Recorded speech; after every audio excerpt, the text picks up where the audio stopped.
Welcome to Bannur వారి వంటిల్లునండి. ఈరోజు మనము మసాలా మజ్జిగ ఎలా చేసుకోవాలో చూద్దాం. ఓ సగం కప్ అంతా కొత్తిమీర వేస్తున్నా మిక్సీ జార్లకి. పుదీనా సగం కప్ వేసాను. ఓ 10 ఆకులు ఫ్రెష్గా ఉండే కరివేపాకండి. సగం ఇంచంత అల్లం తరుగు. ఒకే ఒక పచ్చిమిర్చిని ఇలా తుంచుకున్నాను 4 భాగాలు.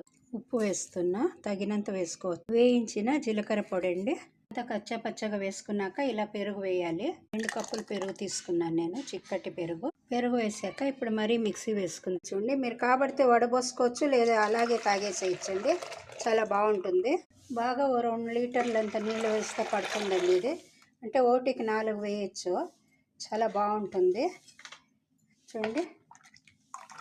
ఇప్పుడు చిక్కగానే ఉంది ఇది, ఇంకా కొంచెం నీళ్ళు వేస్తాను అండి. ఇలా బాగా అయిపోయింది. ఇప్పుడు దీన్ని గ్లాస్లోకి వేసి తాగుదాము.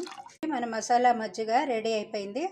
మీరందరూ కూడా చేసి చూడండి. ఓ 2 లీటర్లు చేసి పెట్టుకున్నామంటే ఆరార తాగుతుంటే మనకు కడుపులో సంగటము అదంతా కూడా తగ్గుతుందండి. ఎండాకాలంలో చాలా రుచికరంగానే ఉంటుందండి. బయట కొనే కంటే కూడా మనము ఇంట్లో ఇలా చేసుకుంటే చాలా మంచిది. సో మీరందరూ చేసి చూసి కామెంట్లో పెట్టండి. లైక్ చేయండి, షేర్ చేయండి. కొత్త వాళ్ళు అయితే సబ్స్క్రైబ్ చేయడం మర్చిపోకండి. Thanks for watching my video అండి.